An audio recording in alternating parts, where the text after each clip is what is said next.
देखो अब अपन next topic पढ़ने वाले हैं जिसका नाम है सॉलिड स्टेट। ठीक है भाई।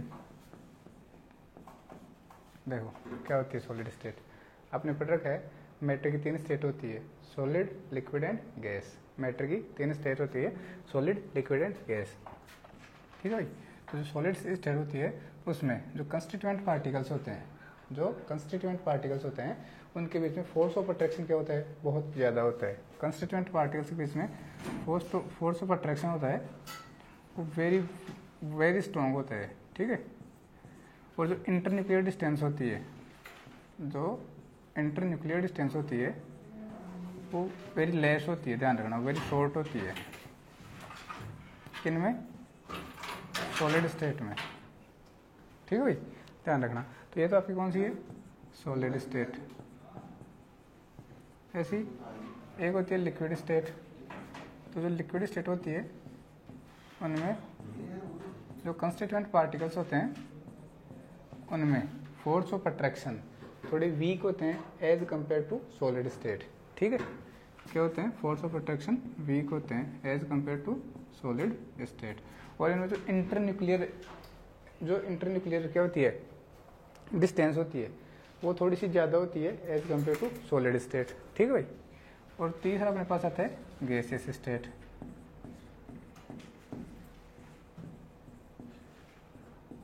तो जो गैसियस स्टेट होती है उस गैसियस स्टेट में force of attraction between constituent particles either negligible और एब्सेंट। ठीक है।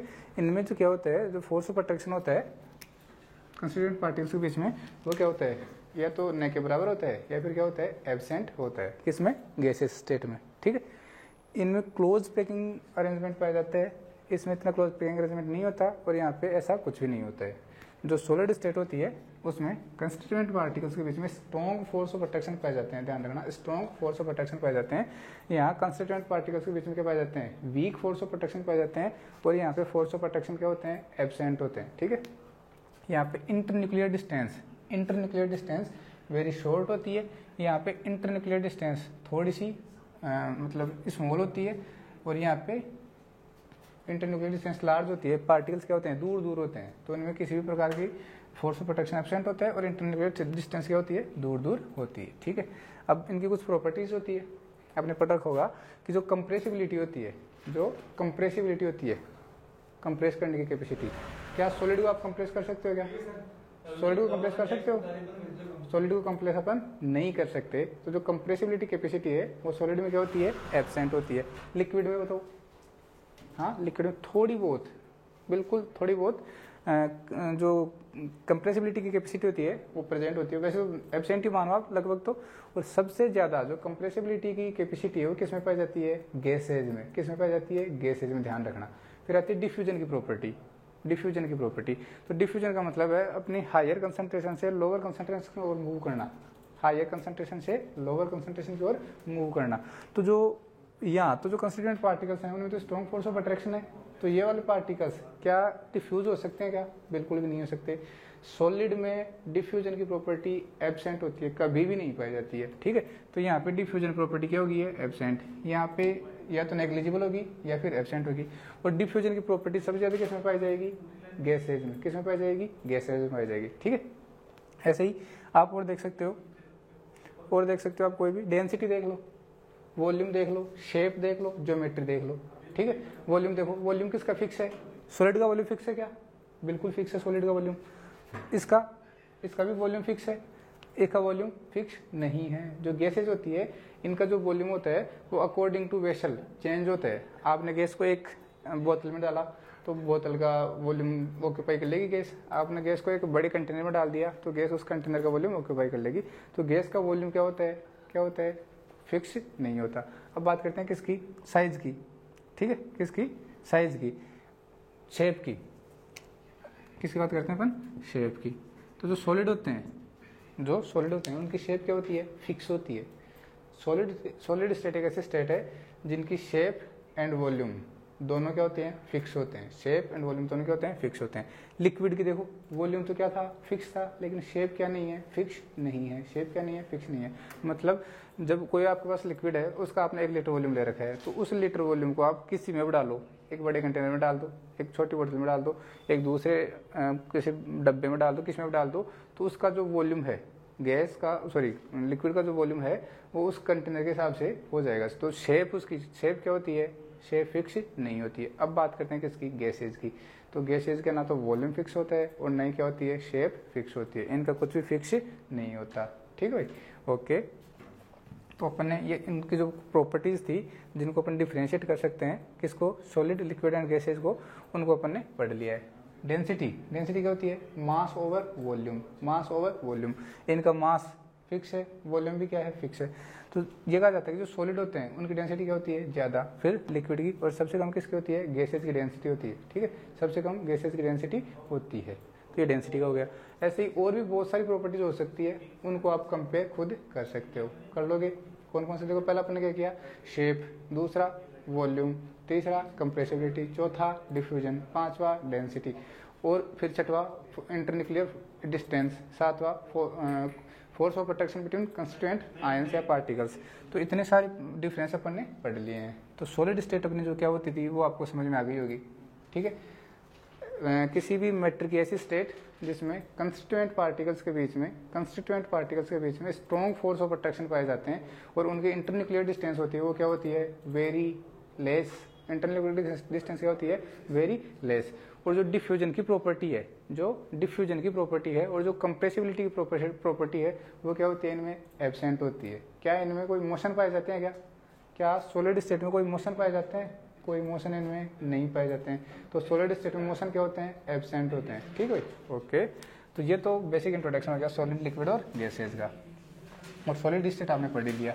ठीक है, इस आधार पे जो सॉलिड होते हैं उनको 2 पार्ट्स में डिवाइड किया गया है। फर्स्ट है क्रिस्टलाइन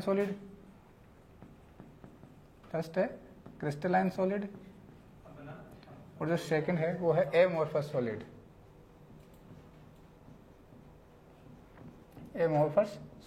ठीक है, फर्स्ट क्या है, क्रिस्टलाइन सॉलिड, सेकंड क्या है, एमोर्फस सॉलिड। जो क्रिस्टलाइन सॉलिड होते हैं, इनमें क्या होता है, इनमें जो कंस्टिट्यूएंट पार्टिकल्स होते हैं, अब वो कंस्टिट्यूएंट पार्टिकल्स आयंस भी हो सकते हैं, मॉलिक्यूल्स भी हो सकते हैं, और क्या हो सकते हैं, एटम्स भी हो सकते हैं। ठीक है, तो जो क्रिस्टलाइन सॉलिड होते हैं उनमें कंस्टिट्यूएंट पार्टिकल्स का एक रेगुलर अरेंजमेंट पाया जाता है। ठीक है, क्या पाया जाता है, रेगुलर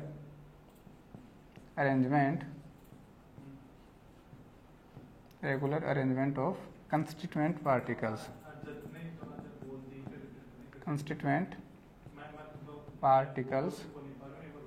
आर प्रेजेंट। ठीक है भाई, यहाँ क्या कहोगे, regular arrangement of constituent particles are absent. Regular arrangement of constituent particles are absent। ठीक है भाई, ध्यान रखना। इनकी जो मेन डिफरेंस होता है क्रिस्टलाइन और एमोर्फस में, वो क्या होता है कि जो क्रिस्टलाइन सॉलिड होते हैं इनमें कंस्टिट्यूएंट पार्टिकल्स का रेगुलर अरेंजमेंट पाया जाता है। क्या पाया जाता है, रेगुलर अरेंजमेंट पाया जाता है। और ध्यान रखना, जो अरेंजमेंट होता है कंस्टिट्यूएंट पार्टिकल्स का, ये लॉन्ग रेंज होता है। ठीक है, क्या होता है, लॉन्ग रेंज होता है। लॉन्ग रेंज अरेंजमेंट इनमें पाया जाता है। ठीक है, इनमें क्या पाया जाता है, शॉर्ट रेंज अरेंजमेंट पाया जाता है। इनमें शॉर्ट रेंज अरेंजमेंट इनमें पाया जाता है। ठीक है भाई, ओके। और देखो, जो क्रिस्टलाइन सॉलिड होते हैं उनके जो मेल्टिंग पॉइंट होते हैं, वो फिक्स होते हैं। फिक्स होने का मतलब वो शार्प होते हैं। अभी समझाता हूँ उनका मतलब। और जो एमोर्फस सॉलिड होते हैं उनके जो मेल्टिंग पॉइंट होते हैं,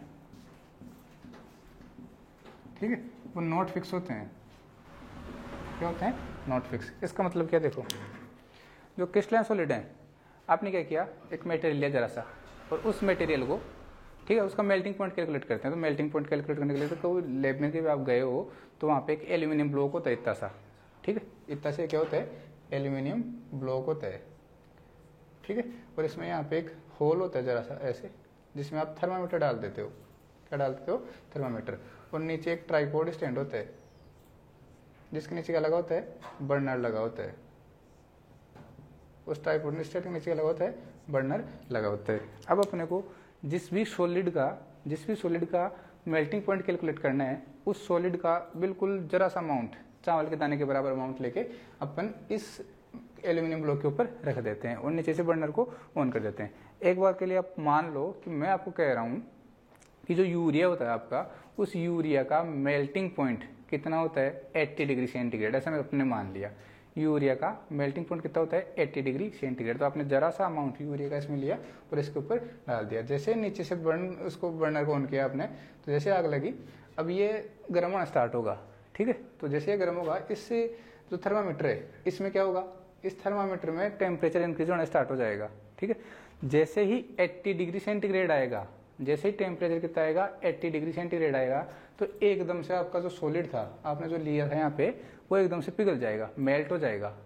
ध्यान रखना, बिल्कुल एक फिक्स पॉइंट पे ही वो क्या होता है, मेल्ट होता है। ऐसा नहीं कि 80 डिग्री उसका मेल्टिंग पॉइंट है और 70 पे धीरे धीरे वो मेल्ट होना स्टार्ट हो गया और 80 पे जाके कंप्लीट हो गया। ऐसा बिल्कुल भी नहीं होता, सडनली मेल्ट होता है। जो फिक्स उसका मेल्टिंग पॉइंट होता है वहीं जाके वो क्या होता है, मेल्ट होता है। ऐसा किसमें होता है, क्रिस्टलाइन सॉलिड में होता है।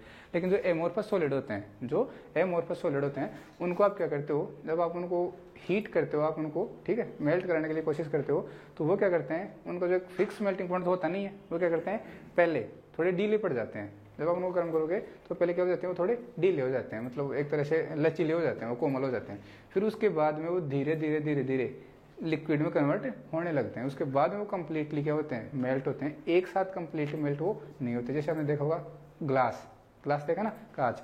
तो कांच को जब आप हीट करोगे, ठीक है, तो वो सडनली कि इसमें लिक्विड में कन्वर्ट नहीं होगा, पहले वो धीरे धीरे बिल्कुल ऐसे लचीला बनेगा, उसके बाद में वो क्या करना, लिक्विड में कन्वर्ट होगा। ध्यान रखना, ऐसी कोई प्लास्टिक होती है, कांच हो गया, प्लास्टिक हो गया, तो ये कुछ सॉलिड्स ऐसे हैं जिनको आप क्या करते हो, जब आप उनको हीट करते हो तो उनका जो मेल्टिंग पॉइंट है वो फिक्स नहीं होता, वो क्या होता है, इरेगुलर होता है। वो पहले क्या बनाते हैं, पहले एक इंटरमीडिएट स्टेट बनाते हैं, किस बीच में, लिक्विड एंड सॉलिड के बीच के इंटरमीडिएट स्टेट बनाते हैं, मतलब वो थोड़े नरम हो जाते हैं और उसके बाद में किस में कन्वर्ट होते हैं, वो लिक्विड में कन्वर्ट होते हैं, ठीक है। तो ध्यान रखना, इनके फिक्स नहीं होते, ध्यान रखना। एग्जाम्पल मैंने समझा दिया है। इनको तो ट्रू सॉलिड कहा जाता है, also known as true solid. तो क्रिस्टलाइन सॉलिड होते हैं उनको क्या कहा जाता है, ट्रू सॉलिड। इनको क्या कहोगे, ऑल्सो नॉन एज, बोलो क्या कहोगे, बोलो रे, सूडो सॉलिड, ठीक है। आभासी ठोस क्या कहोगे, सूडो सॉलिड। इनको अपन क्या कहते हैं, सूडो सॉलिड कहते हैं। फिर देखो, इनके जो कूलिंग कर्व होते हैं, कूलिंग कर्व ये इरेगुलर होते हैं, ठीक है, नॉट कंटिन्यूस होते हैं।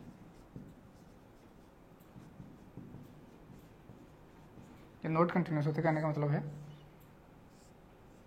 ऐसे बनते हैं, इधर आपने टेम्परेचर लिया है, इधर आपने टाइम लिया है, तो इनका जो कर्व बनेगा वो इस टाइप से बनेगा। ये कंटिन्यूस नहीं होंगे, नॉट कंटिन्यूस, डिसकंटिन्यूस बोल देना आप इसको। कैसे होते हैं, डिसकंटिन्यूस।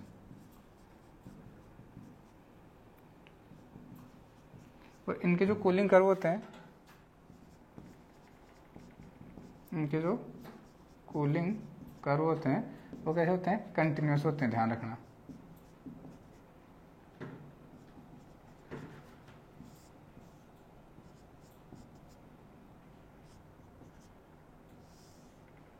अभी मैंने आपको बताया ना, इनमें क्या होता है, कूलिंग कर्व का मतलब समझा। जब आप इनको ठंडा करोगे तो ये एक साथ नहीं जमेंगे, ये धीरे धीरे जमेंगे। यहाँ पे ऐसा नहीं होता, वो बिल्कुल कंटिन्यूसली क्या होते हैं, जमना स्टार्ट कर देते हैं, ठीक है। और देखो, और बताओ। देखो डिफरेंस, हाँ, एक जो क्रिस्टलाइन सॉलिड होते हैं वो एन आइसोट्रोपिक होते हैं। कैसे होते हैं? Anisotropic. कैसे होते हैं? एन क्रिस्टलाइन सॉलिड्स आर, लिख देता हूँ यहाँ पे, crystalline solids are anisotropic. मतलब समझ गए? समझ गए मतलब? अभी बता देता हूँ। और जो ये एमोर्फस सॉलिड होते हैं, एमोर्फस सॉलिड्स आर, ये कैसे होते हैं? ये कैसे होते हैं? आइसोट्रोपिक। Isotropic in nature. इधर लिखना आप, एन आइसोट्रोपिक इन नेचर। इसका एक एक्सेप्शन याद रखना, exception, cubic crystal. Cubic crystal ये कैसे होते हैं? आइसोट्रोपिक होते हैं। ध्यान रखना भाई, जो क्यूबिक क्रिस्टल होते हैं वो कैसे होते हैं? आइसोट्रोपिक होते हैं। All crystalline solid are anisotropic. All crystalline solid are anisotropic, but exceptions का क्या कहोगे आप? क्या कहोगे? Cubic crystal. जो क्यूबिक क्रिस्टल हैं वो एक्सेप्शन है किसके? क्रिस्टलाइन सॉलिड के। क्रिस्टलाइन सॉलिड तो हैं, क्यूबिक क्रिस्टल क्या होते हैं? क्रिस्टलाइन सॉलिड तो होते हैं, लेकिन वो कौन सा बिहेवियर शो करते हैं? आइसोट्रोपिक बिहेवियर वो शो करते हैं। ध्यान रखना, कौन सा बिहेवियर शो करते हैं? आइसोट्रोपिक। होने कैसे चाहिए थे? Anisotropic. होते कैसे हैं? आइसोट्रोपिक। क्यों होते हैं उसका भी रीजन बताऊंगा। और जितने भी जो एमोर्फस सॉलिड होते हैं वो कैसे होते हैं? Isotropic in nature. अभी यही पॉइंट पढ़ेंगे, पर आइसोट्रोपिक एंड आइसोट्रोपिक क्या होता है? फिर इन कूलिंग कर्व को मैंने बता दिया आपको। देखो आइसोट्रोपिक का मतलब समझा देता हूँ आपको। मिटाऊँ क्या इनको? मिटा दो, साइड में देख लो आप। चलो यहाँ बताओ, यहाँ देखो। देखो आइसोट्रोपिक एन आइसोट्रोपिक क्या होती है? आप ये देखो, एक डिफरेंस और समझ लो पहले।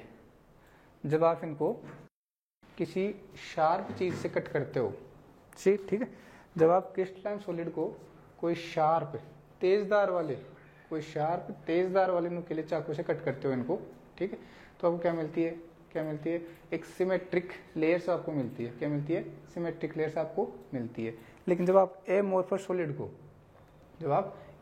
सॉलिड को एक शार्प नाइफ से कट करते हो, ठीक है, तो वहां पे आपको उसकी सिमेट्रिक प्लेट्स नहीं मिलती है, ठीक है, मतलब थोड़ा वो बिखर जाता है। जैसे आपको कांच है, अगर आप कांच को चाकू से काटते हो ना, तो उसमें टुकड़े दरारें पड़ जाती है, ठीक है ना, आपको सिमेट्रिक लेयर्स उसकी नहीं मिलेगी। लेकिन अगर आप क्रिस्टलाइन सॉलिड को एक शार्प नाइफ से काटते हो तो आपको वहां पे क्या मिलेगी? सिमेट्रिक लेयर्स आपको मिलेगी। लेकिन यहाँ पे आपको सिमेट्रिक लेयर्स नहीं मिलेगी। क्रिस्टलाइन जो एमोर्फस सॉलिड होते हैं, अगर आप उनको शार्प नाइफ से काटते हो तो वहां पे आपको सिमेट्रिक लेयर्स नहीं मिलेगी। तो वो पॉइंट भी आप नोट कर लेना। अब देखो आइसोट्रोपी एंड आइसोट्रोपी क्या होती है उसके लिए समझो। ये कहा जाता है कि आपके पास कोई भी क्रिस्टल है, ठीक है, उस क्रिस्टल को आपने क्या किया? आपने एक कोना लिया, कोई सा भी एक कोना लिया। जैसे मान लो आपके पास एक क्रिस्टल है, ये वाला क्रिस्टल है, आपने इसको यहाँ से कट किया, ठीक है, और आपने यहाँ से कट किया इसको, और क्या देखा आपने? इसका रिफ्रैक्टिव इंडेक्स देखा, रिफ्रैक्शन चेक किया इसका, ठीक है, क्या किया? रिफ्रैक्शन। इसकी रिजिडिटी चेक की, और इसकी थर्मल कैपेसिटी चेक की, हीट कैपेसिटी चेक की। यहाँ पे कोई भी एक फिजिकल प्रॉपर्टी आपने क्या की? ऑब्जर्व की। फिजिकल प्रॉपर्टी क्या की? आपने ऑब्जर्व की। फिजिकल प्रॉपर्टी जैसे रिजिडिटी हो गया, इनकी जो हीट कैपेसिटी हो गई वो हो गई, ठीक है, या फिर थर्मल हीट कैपेसिटी, ठीक है, ऊष्मीय जो गुण होते हैं वो, या फिर आपने रिफ्लेक्शन, इनको अगर आपने ऑब्जर्व किया तो आपने देखा कि आपने कुछ प्रॉपर्टी ऑब्जर्व की, उनको आपने ऑब्जर्वेशन को आपने लिख लिया। फिर आपने क्या किया? इसको यहाँ से आपने कोई एक लिया, इसका सैंपल लिया, उसी क्रिस्टल का आपने बीच में सैंपल ले लिया, और वहाँ पे आपने क्या चेक किया? यही फिजिकल प्रॉपर्टीज आपने वहाँ पे चेक करी। तो जब वहाँ चेक करोगे तो जो वैल्यूज, जो इन फिजिकल प्रॉपर्टीज की वैल्यू यहाँ गिवन हो रही थी, मिल रही थी, वो यहाँ मिलेगी। इसका मतलब जो फिजिकल प्रॉपर्टीज होती है उनकी वैल्यू हर जगह क्या मिलती है, आपको क्या मिलती है, सेम मिलती है। हर जगह क्या मिलती है, सेम मिलती है। तो सॉलिड्स के इस बिहेवियर को क्या कहते हैं, सॉलिड के इस बिहेवियर को क्या कहते हैं, आइसोट्रोपी। क्या कहते हैं, आइसोट्रोपी। और इस फिनोमिनन को क्या कहते हैं, क्या कहते हैं, आइसोट्रोपिक नेचर। क्या कहते हैं, आइसोट्रोपिक नेचर। समझ में आ गया। अगर आपने कोई एक सॉलिड ले रखा है, क्रिस्टल ले रखा है, ठीक है, उस क्रिस्टल में से एक कोने पे ये फिजिकल प्रॉपर्टीज को आपने ऑब्जर्व किया, वो आपको नोट कर लिया कि आपने ये फिजिकल प्रॉपर्टीज आई है। अब आपने दूसरी जगह उसी क्रिस्टल का सैंपल लिया और उन्हीं फिजिकल प्रॉपर्टीज को आपने ऑब्जर्व किया, तो आपने देखा कि दोनों जगह जो फिजिकल प्रॉपर्टीज थी वो क्या आ रही थी, डिफरेंट डिफरेंट आ रही थी। क्या आ रही थी, डिफरेंट डिफरेंट आ रही थी। इसका मतलब ये जो नेचर है सॉलिड्स का, ये जो सॉलिड्स का नेचर है, इसको हम क्या कहते हैं, इसको हम क्या कहते हैं, एनआइसोट्रोपी। और इस नेचर को क्या कहते हैं, एनआइसोट्रोपिक नेचर। आ गया समझ में, अब समझ में आ गया, वेरी गुड। ध्यान रखना फिजिकल प्रॉपर्टी कौन कौन सी, या तो रिजिडिटी, या फिर रिफ्रैक्शन, या फिर थर्मल कैपेसिटी, या फिर हीट कैपेसिटी। और भी आपको चेक कर लेना। अब समझना इसका मतलब क्या है। एक्सेप्शन याद रखना, all crystalline solids are anisotropic in nature, but exception is cubic crystal. Cubic crystal का क्या है, क्रिस्टलाइन सॉलिड तो है, लेकिन वो कैसा है, आइसोट्रोपिक सॉलिड है। कैसे है, आइसोट्रोपिक इन नेचर होता है। देखो समझो, दिख रहा है इधर, इधर नहीं दिख रहा,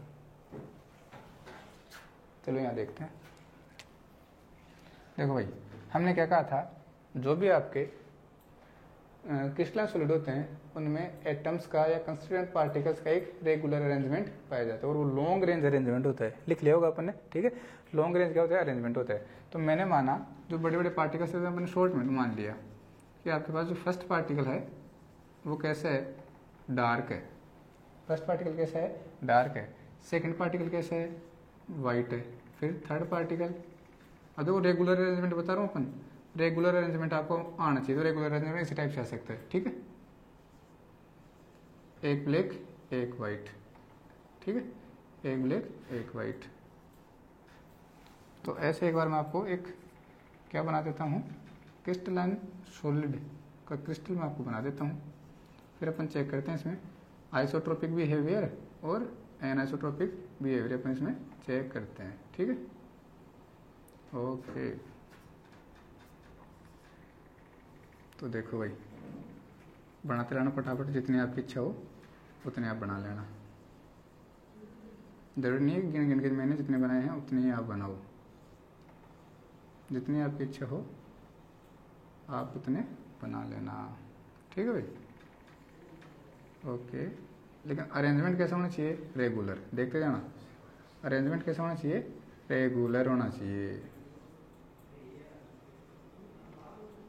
कैसा होना चाहिए, रेगुलर होना चाहिए। देखो, black white black white black white, regular arrangement है, ब्लैक वाइट, ठीक है। तो ऐसे आपको क्या मिलना चाहिए, रेगुलर अरेंजमेंट आपको मिलना चाहिए, ठीक है। ओके, देखो भाई, बनाते रहो, जब तक इच्छा करे, जब तक मन करे तब तक बनाते रहो, ठीक है। ओके, बस काफ़ी है, ये लास्ट बना लिया,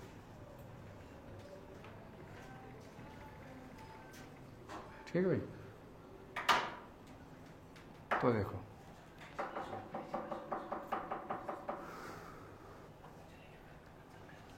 देखो भाई, ये आपका क्या है, एक क्रिस्टलाइन सॉलिड है। क्या है, दिख रहा है पूरा, चलो दिखा, जितना दिखा है उतना ठीक है, ठीक है। अब देखो मैंने क्या किया, इस डायरेक्शन में फिजिकल प्रॉपर्टीज ऑब्जर्व की। एक तो इस डायरेक्शन में क्या की, फिजिकल प्रॉपर्टीज ऑब्जर्व की, और मैंने क्या किया,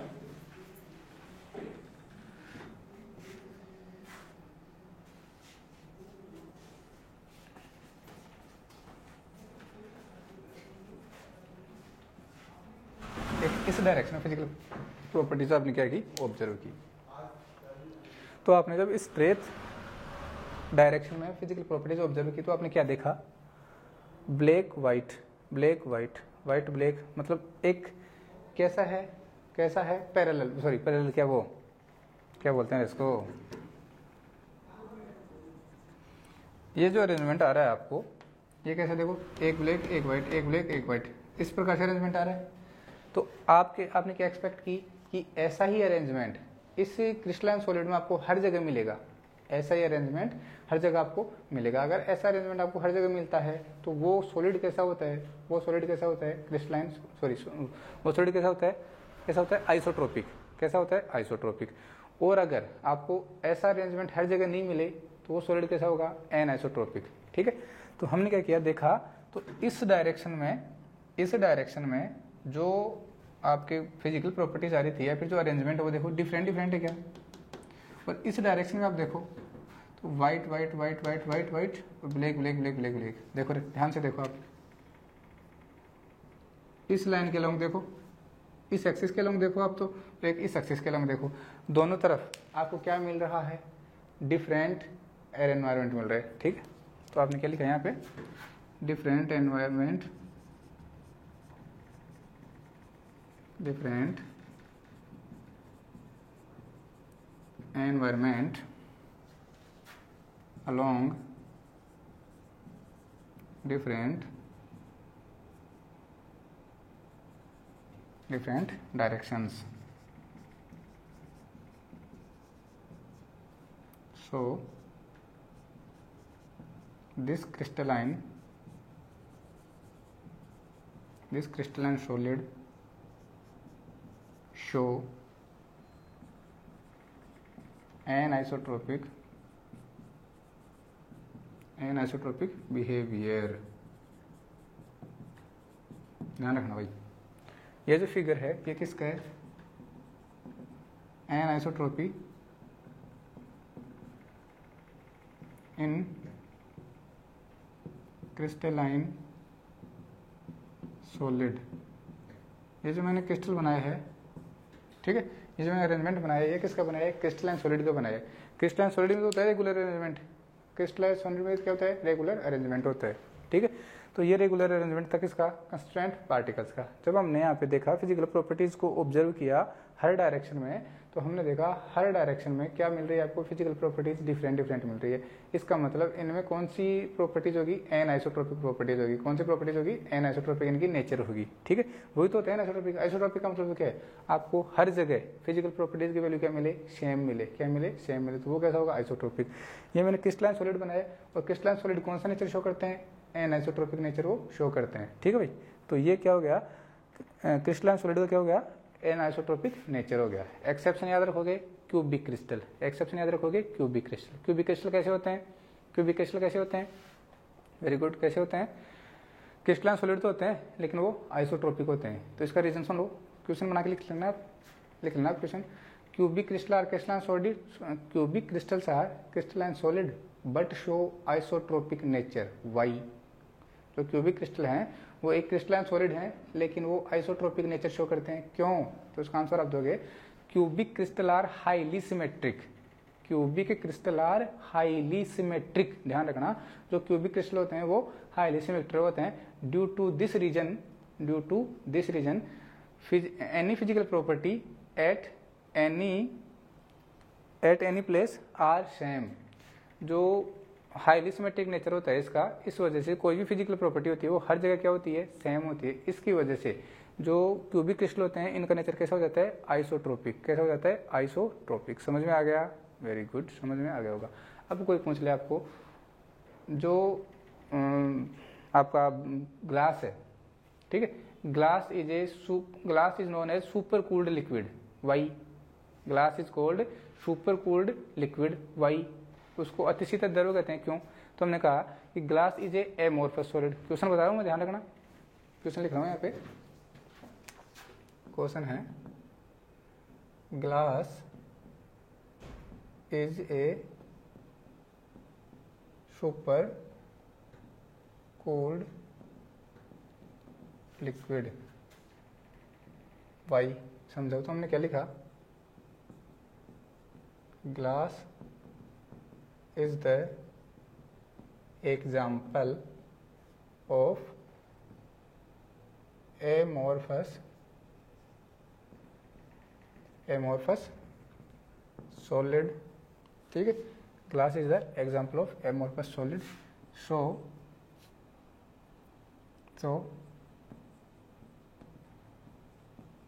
melting point of amorphous solids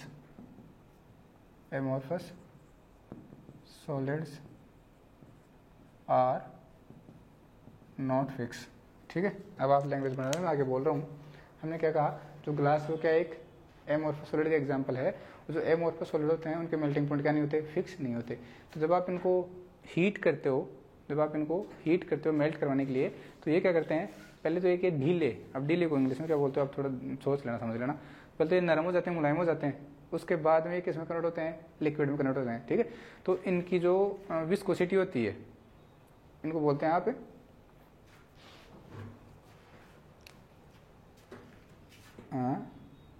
when we melt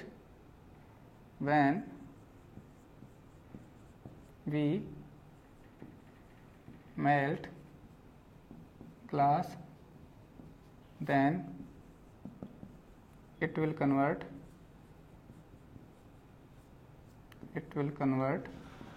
into high viscous liquid. So it can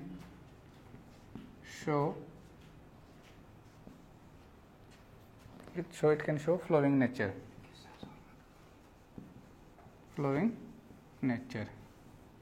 ठीक है, जैसे आपने इसको गर्म किया तो ये क्या हुआ, एक इंटरमीडिएट स्टेट में कन्वर्ट हो गया. धीरे धीरे अब जो लिक्विड कन्वर्ट हो रहा है, लिक्विड में कन्वर्ट हो रहा है, वो लिक्विड है वो हाई विस्कस लिक्विड है, उच्च शांता वाला द्रव है. ठीक है, उच्च शांता वाला द्रव है, तो इसमें अब क्या आना चाहिए, उसका फ्लोइंग का नेचर आ जाता है, बहने का गुण इनमें आ जाता है. इसलिए ग्लास का एक सुपर कूल्ड लिक्विड का एग्जाम्पल है. ग्लास का एक सुपर कूल्ड लिक्विड का एग्जाम्पल है. तो ये आपका सॉलिड्स का क्लासिफिकेशन हो गया. Solids are classified into two categories, crystalline solid, amorphous solid. इतने सारे अपन इनमें डिफरेंस पढ़ लिए हैं. आई होप आपको बहुत अच्छे से समझ में आ गया होगा. दो क्वेश्चन यहाँ से बनते थे, एक तो जो ग्लास है वो क्या है, सुपर कूल्ड लिक्विड क्यों है, मैंने आपको समझा दिया. दूसरा, all crystalline solids are anisotropic but cubic crystal are isotropic. Why, तो उसको मैंने आपको एक्सप्लेन कर दिया है कि जो क्यूबिक क्रिस्टल होते हैं, cubic crystal are highly symmetric due to this reason at any place physical properties are similar. So cubic crystal show isotropic nature. ठीक है भाई, ओके. मिटाऊँ इसको, देखो बड़ा अच्छा ही मैंने आपको लिखा है चित्र बना के, तो आप वीडियो को पॉज करना और लिख लेना बहुत अच्छे से. ठीक है, बाकी जब आप नोट्स प्रिपेयर करोगे तो आप इनको अच्छे से पढ़ ही लोगे. चलो तो फिर आगे चलते हैं. मैं आपको केवल एक्सप्लेन कर रहा हूँ, ध्यान रखना. मैं क्या कर रहा हूँ, केवल एक्सप्लेन कर रहा हूँ. इनकी जो थ्योरी है वो मैं नहीं लिखा रहा. ठीक है, ओके. अगला पॉइंट है अपना, यूनिट सेल.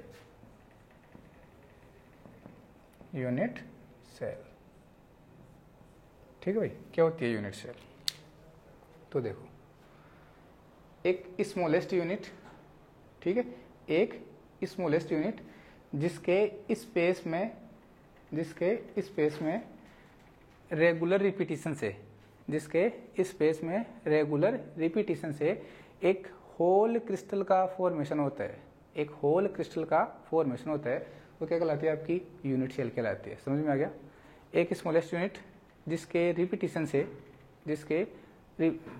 स्पेस में रिपीटिशन से एक होल क्रिस्टल का फॉर्मेशन होता है, उसको, उस रिपीटिंग यूनिट को क्या कहते हो, यूनिट सेल. ठीक है, और जो यूनिट सेल होती है वो आइडेंटिकल विद क्रिस्टल होती है. जो आपका पूरा क्रिस्टल होता है उसकी आइडेंटिकल होती है क्या, यूनिट सेल.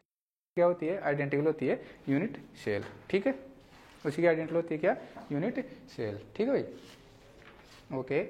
आगे देखते हैं कि मैं फोटो बना के बता देता हूँ आपको. ठीक है, आपको एक फोटो बना के बता देता हूँ कि क्या तो यूनिट सेल है और क्या आपका पूरा लैटिस है।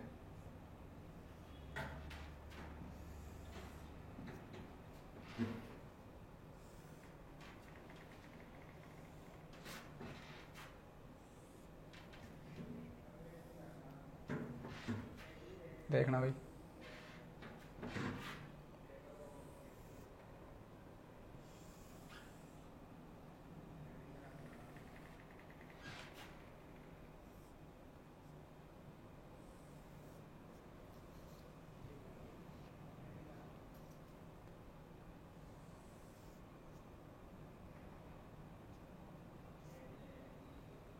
बस बन गया है अपना चित्र। चित्र बोले तो डायग्राम, चित्र बोले तो डायग्राम।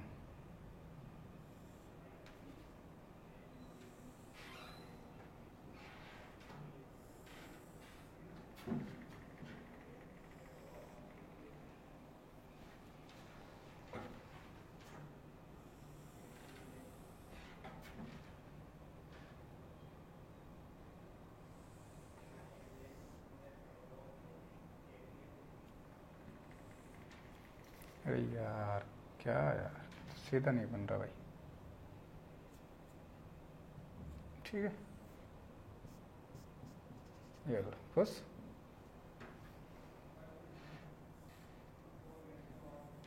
ठीक, ठीक है भाई। ओके, तो देखो मैं एक हाईलाइट कर रहा हूँ आपके सामने, आप देखना उसको, आप उसको देखना एक बार।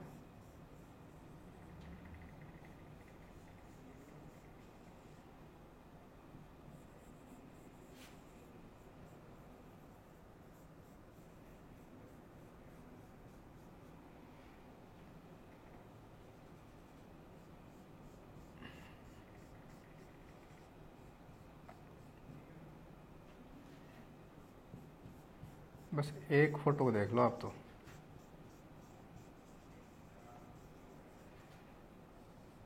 फिर आप काम हो जाएगा।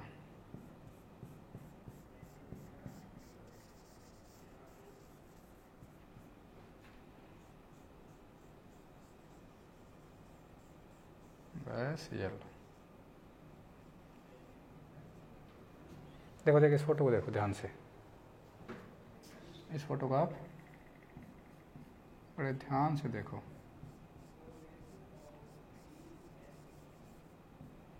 ठीक, बड़े ध्यान से देखो इसको, कौन है ये। देखा आपने, तो आपको एक डब्बा दिखाई दिया। क्या दिखाई दिया? डब्बा। और जब आप इसको ऐसे ऊपर से आके देखते हो या फिर साइड से देखते हो तो आपको दिखता है कि इसके पीछे भी एक डब्बा है, इसके पीछे भी क्या है? डब्बा है। सिमिलरली इधर एक सामने डब्बा है, उसके जस्ट पीछे क्या है? एक डब्बा है। ऊपर एक डब्बा है, उसके जस्ट पीछे एक डब्बा है। फिर इधर एक डब्बा है, उसके जस्ट पीछे एक डब्बा है। तो ऐसे बहुत सारे डब्बे मिलके, ऐसे बहुत सारे डब्बे मिलके क्या बनाते हैं? एक लैटिस का निर्माण करते हैं, एक लैटिस की फॉर्मेशन करते हैं। ठीक है, तो देखो ये जो फिगर है ये किसका फिगर है? क्रिस्टल लैटिस का। किसका फिगर है? Crystal lattice. तो अपनी रेडिंग थी ना, वो क्या है? Crystal lattice, crystal lattice and unit cell. ठीक है, crystal lattice and unit cell. ठीक है, वेरी गुड। तो देखो भाई हमने क्या किया? कुछ नहीं किया हमने कुछ भी तो नहीं किया।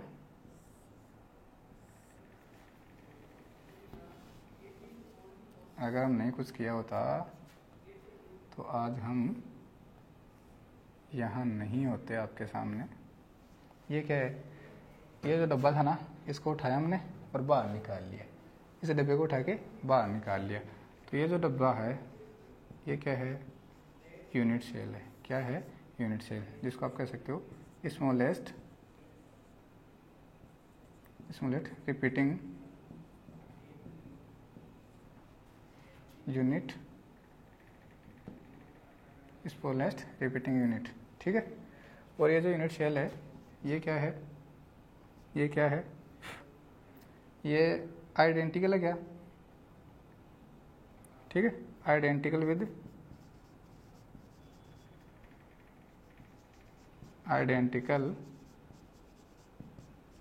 Crystal lattice.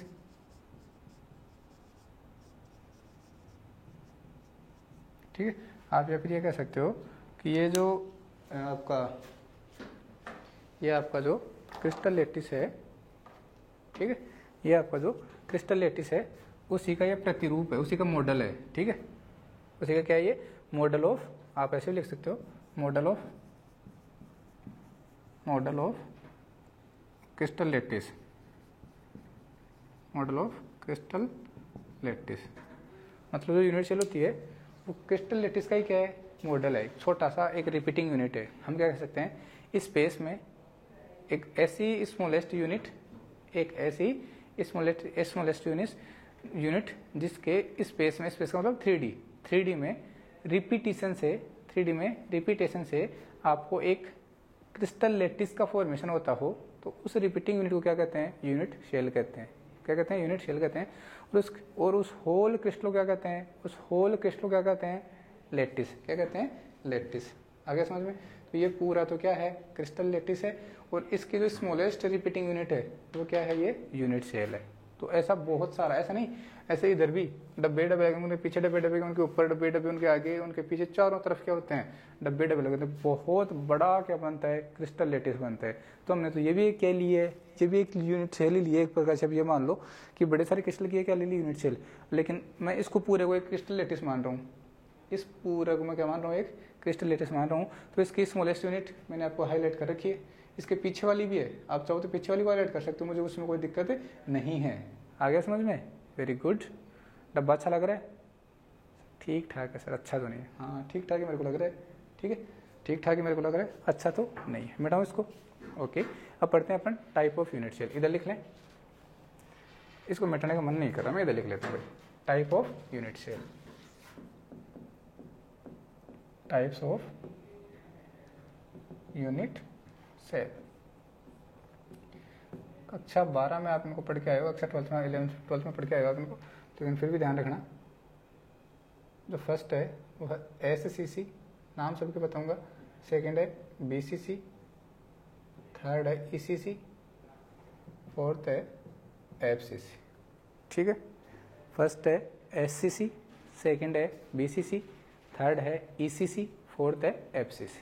देखो भाई, SCC का मीनिंग क्या है, फर्स्ट आपका SCC, इसका मीनिंग है सिंपल क्यूबिक यूनिट सेल। ठीक है, सिंपल क्यूबिक यूनिट सेल। ये कहा जाता है, those unit cell in which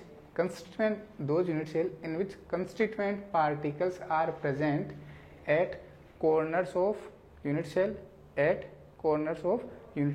called simple cubic unit cell। SCC को बता रहा हूँ, ध्यान रखना। यहाँ जो कंस्टिट्यूएंट पार्टिकल्स होंगे वो कहाँ प्रेजेंट होंगे, present at all corners of unit cell. ठीक है, मैं यहाँ पे लिख रहा हूँ, डेफिनेशन समझ लेना आप। ठीक है, जो कंस्टिट्यूएंट पार्टिकल्स होते हैं, constituent particles are present at all corners of a unit cell।